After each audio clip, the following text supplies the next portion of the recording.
Bonjour à tous et à toutes, bienvenue encore une fois sur votre chaîne AB Connect. On est très heureux de vous retrouver encore une fois pour vous présenter une nouvelle vidéo. Aujourd'hui, on va parler de redondance de contrôleur de domaine sur Windows Server. Donc, de quoi s'agit-il? De quoi parle-t-on et à quoi ça sert? Tout cela, on va le voir à travers cette vidéo. Donc, ce sera plusieurs vidéos qui vont se suivre. Donc, on va présenter l'utilité de cette fonctionnalité-là. On va présenter comment on va le mettre en place et quels sont ce qui est nécessaire, quels sont les outils nécessaires, quelles sont les configurations nécessaires et suivre pas à pas comment on met en place cette fonctionnalité qui est très intéressante. Donc, avant de continuer dans la démonstration, donc ceux qui découvrent la chaîne, si vous aimez ce qu'on fait, merci de vous abonner et merci encore une fois pour ceux qui continuent de nous laisser des messages, de nous laisser des commentaires et aussi de partager la chaîne. Donc, n'oubliez pas de vous abonner à la chaîne si ce n'est pas déjà fait. Activez la cloche de notification parce qu'on publie tout le temps des vidéos qui sont liées les uns des autres, donc ne pas rater la suite. Donc, nous, on va continuer. Donc, après avoir dit tout cela, on va continuer dans la démonstration. Donc, la redondance de domaine controller sur Windows Server. Donc, aujourd'hui, on va dire les prérequis nécessaires, c'est-à-dire, bon, il faut avoir au minimum deux serveurs. Donc, deux serveurs, qu'ils soient nus où il n'y a rien. Donc, on pourra peut-être configurer tout euh, ensemble ou bien si vous avez déjà un serveur contrôleur de domaine disponible, il faut en avoir un autre qui va servir de serveur qui va permettre d'avoir la redondance sur le premier. Donc il y a le domaine principal et le domaine secondaire.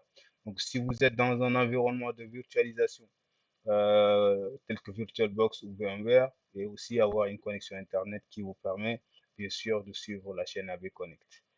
Alors, pour continuer, donc quel est le but et le fonctionnement de la redondance d'un contrôleur de domaine, domaine contrôleur? Donc, elle permet de faciliter la gestion des objets et des ressources. C'est-à-dire, ça veut dire quoi?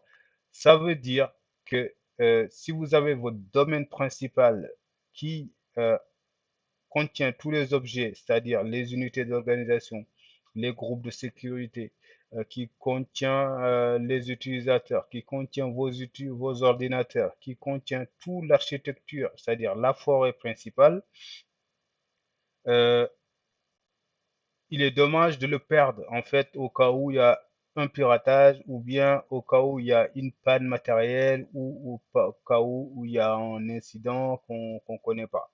Donc, qui arrive à que votre Active Directory ne fonctionne plus. Donc, si vous en avez qu'un seul Active Directory, donc c'est pas vraiment le top du top. Donc, l'idée c'est d'avoir quand même un deuxième Active Directory qui n'est pas dans le pool, c'est-à-dire avoir un PRA, c'est-à-dire un plan de reprise d'activité et un environnement de production. C'est-à-dire si vous avez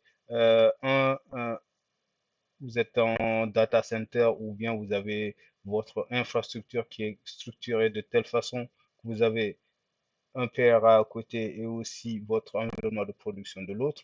C'est-à-dire si l'Active Directory de la prod tombe, la reprise d'activité sur le deuxième contrôleur de domaine pourra prendre le relais et comme si les utilisateurs, eux, ils ne sauront rien de ce qui se passe. Après, c'est à l'équipe informatique de se mobiliser pour remonter le serveur de domaine qui est tombé. Donc ça, c'est vraiment le top du top. Et si on dit ça, on dit aussi que c'est aussi, ça permet d'avoir la haute disponibilité des services. C'est ce qu'on vient d'expliquer. C'est-à-dire, si on a un contrôleur de domaine qui ne fonctionne plus, c'est-à-dire le domaine principal, et il y a le domaine secondaire, c'est-à-dire celui où il y a la redondance qui va prendre le relais. Donc, ça permet dans un instant T de reprendre le relais du soldat, on va dire entre guillemets, qui est tombé, donc de retour, d'offrir des services aux utilisateurs et aux ressources et aux objets qui sont dans le domaine. Donc, et c'est aussi une façon d'avoir une synchronisation des objets des utilisateurs. C'est-à-dire, on crée un utilisateur qui vient d'arriver dans l'entreprise avec une fonction quelconque. Cet utilisateur, son compte, ses accès, ses autorisations et ses permissions, par exemple, si c'est un serveur de fichiers ou autre chose, sont répliqués dans les objets, dans les GPO qui existent et tout cela. Donc ça aussi, c'est aussi une façon de se sécuriser. Avoir une redondance de son Active Directory, c'est aussi une façon de se sécuriser en cas de panne où on n'est pas à l'abri d'un piratage si on a son domaine principal qui est piraté, hacké et qui a un déni de service dessus. Donc il y a le deuxième domaine prend le relais. Et comme je disais tout à l'heure, l'équipe informatique va se mobiliser pour réparer la panne qui est sur le domaine principal, et sachant que les utilisateurs n'ont pas l'information ou bien ne sentent pas qu'il y a vraiment un problème. Donc, c'est vraiment opaque pour eux. Donc, ça devient transparent. Donc, voilà l'utilité et le but de la redondance d'Active Directory. Donc là, nous, la configuration qu'on va avoir, on va avoir le domaine contrôleur 1 qui va avoir son nom qui est ici, SRV AD01. On a son adresse IP, sa passerelle est là et son DNS, c'est-à-dire le DNS principal, c'est lui-même, c'est le SRV AD01, c'est-à-dire cet IP-là. Et le DNS2, ça veut dire le deuxième serveur qui va être le serveur esclave, si on peut l'appeler comme ça. Donc, en fait, il y a un domaine contrôleur et, qui est DC0, DC1 et un DC2 qui est Domain Controller 2 avec son nom qui est ici SRVAD02 avec son IP. Donc, le premier c'est 100.61, le deuxième c'est 100. Non, le premier c'est 100.60 et le deuxième, c'est 100.61. Donc, avec la même passerelle, ils sont sur le même réseau. Euh, donc, du coup, ce qui est intéressant, c'est que de savoir, c'est que le DNS principal, c'est-à-dire le DNS1, c'est le serveur AD01, qui est le domaine principal. Donc, du coup, le deuxième domaine contrôleur va avoir le DNS, l'IP du premier, c'est-à-dire 192.168.100.60.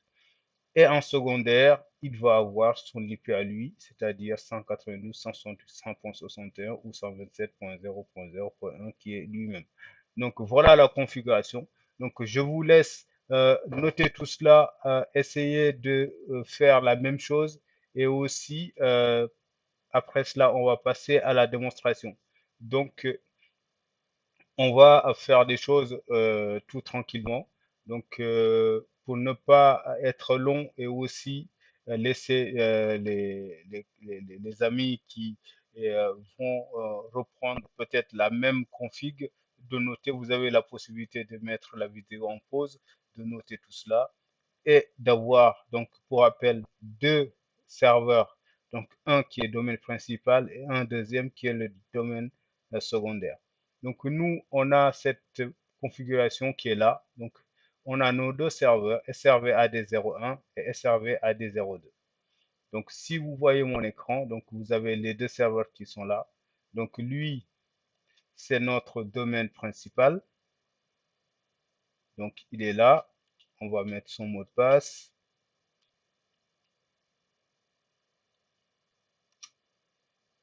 Donc là, le domaine, c'est AB Form, donc AB Formation. Et le deuxième qui est là, qui est un serveur tout nu, il n'y a rien dedans, il n'a pas d'IP, il n'a pas de nom, il n'a pas été configuré. Donc nous, ce qu'on va faire, on va déjà visiter ce qu'on a dans notre serveur principal. Donc ici, notre serveur principal, on a tout ce qui fonctionne, c'est-à-dire on a le DHCP, on a le DNS, bon, il y a des services qui sont, on a quelques alertes, mais ça, on peut le regarder plus tard. Donc là, Donc, si on retourne dans notre domaine, dans notre Active Directory, du premier serveur, on va regarder ce qu'il y a. Et ici, si on fait la même comparaison, donc dans Outils, on voit qu'il n'y a rien, il n'y a que des choses par défaut. Donc ici, le premier domaine, le premier serveur de domaine de l'Active Directory, le domaine principal, on a abformation.labo. Donc ça, c'est la forêt. Donc après, on a nos OU qui sont là. Donc il y a direction. Dans direction, il y a des unités d'organisation, il y a des ordinateurs. Et après, il y a des utilisateurs, il y a les enseignants. Donc il y en a un. Et aussi, il y a des étudiants.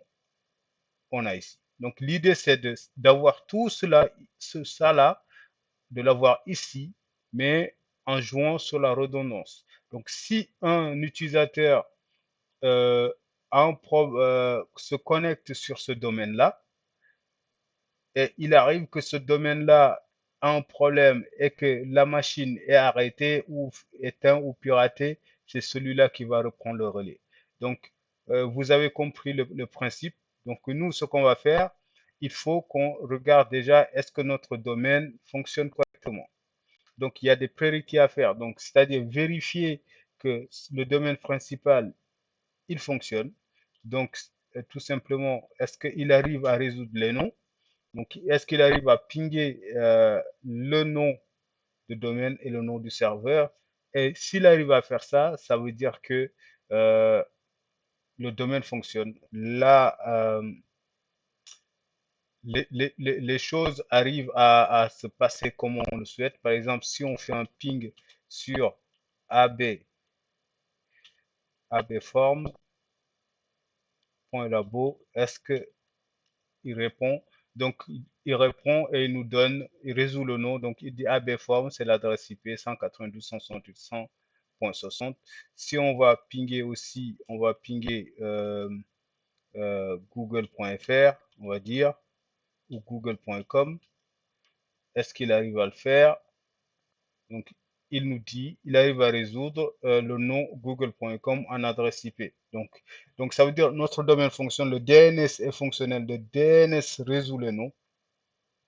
Donc, il arrive à sortir sur Internet et tout cela. Donc, ici, on a déjà un premier élément qui nous dit beaucoup de choses. C'est-à-dire, notre domaine fonctionne. Ici, on va se focaliser maintenant à celui-là.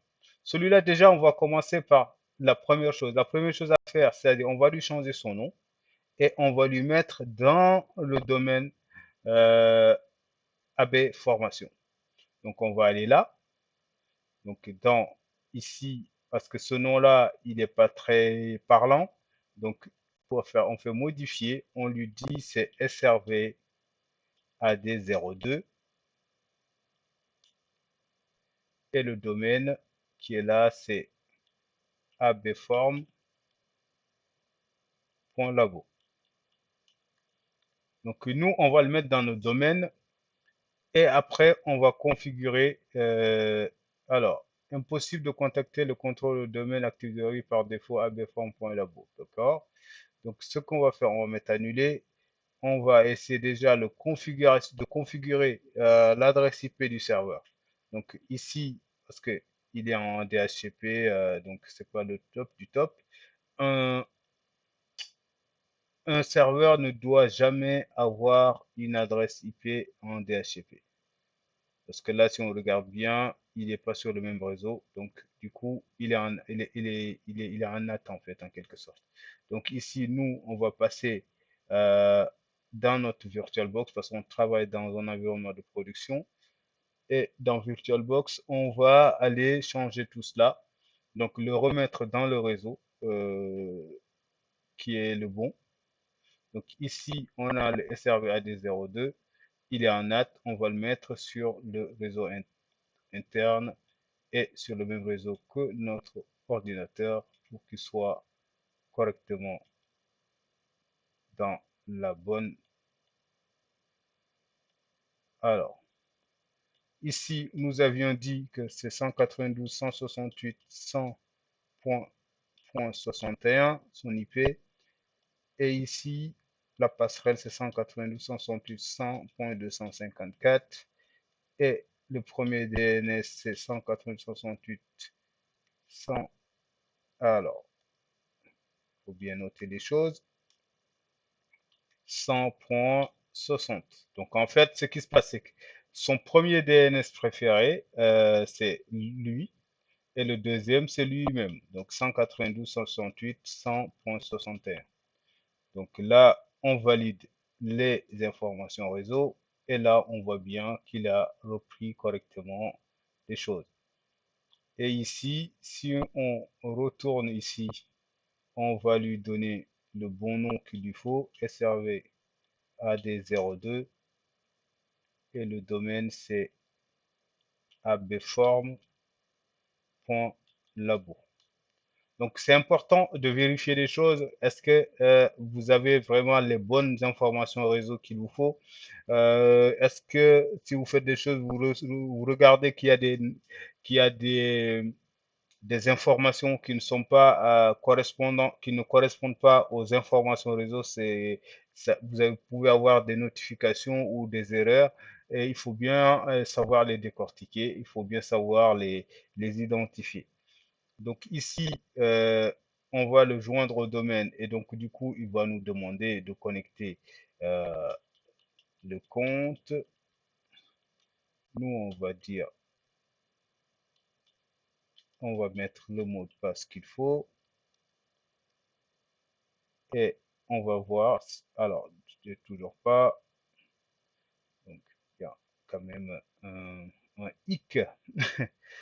Alors, tac.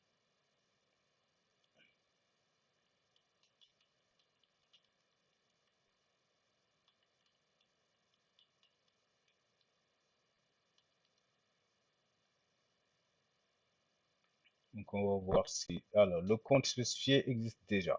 Euh, d'accord. Donc, en fait, c'est le nom qui correspond pas. Donc, c'est AD002, qu'on avait un autre AD qui a le même nom. Donc, alors, il faut lire les choses et bien identifier les problèmes. Donc, du coup, ça, c'est très important à penser, parce que si on fait les choses, on se dit, ah tiens, pourquoi ça marche pas, pourquoi ça, il y a un problème, c'est que euh, c'est toujours bien de savoir où est-ce qu'on est, quelle est l'infrastructure qu'on possède, parce que moi, j'ai mis le serveur AD02. En fait, j'ai un serveur qui a le même nom quelque part dans mon infra, donc il dit qu'il veut pas.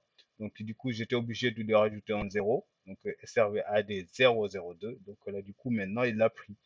Donc, en fait, alors, il l'a pris, il va redémarrer, et on va arrêter la vidéo, on va revenir sur une seconde vidéo, et après on va montrer comment on configure tout ça, parce que là, il va redémarrer, il va remettre le PC dans le domaine, on va voir qu'il va se réveiller avec avec une autre tête différente de celui qu'il avait, et là on pourra configurer euh, la redondance qu'on a besoin. Donc à tout à l'heure, et restez en ligne pour la vidéo qui suit. À tout à l'heure. Ciao. Donc on va redémarrer.